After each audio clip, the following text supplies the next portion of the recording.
ismin, ey benim ruhum. Sebebi bilinmeyen, nedense sönmeyen alov var, hiç vaxt dinmez. Ey benim sevincim, ey benim kederim, duygularım, hislerim, hayatımı renklendiren ağ ve kara rengim.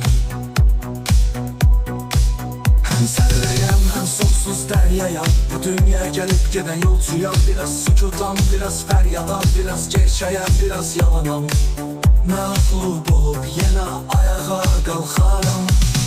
Ey mənim qışım, ey mənim yazım, dəyişən fəsillərim, soyuğumda donub istisində isindiyim.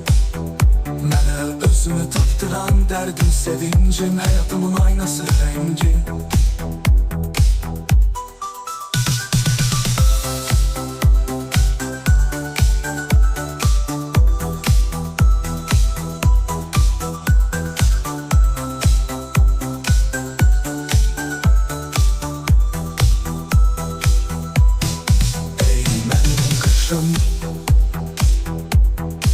Ey mənim yazım,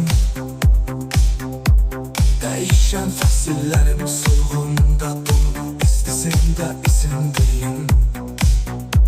Mənə özümü tapdıran dərdim, sevincim, həyatımın aynası rengi.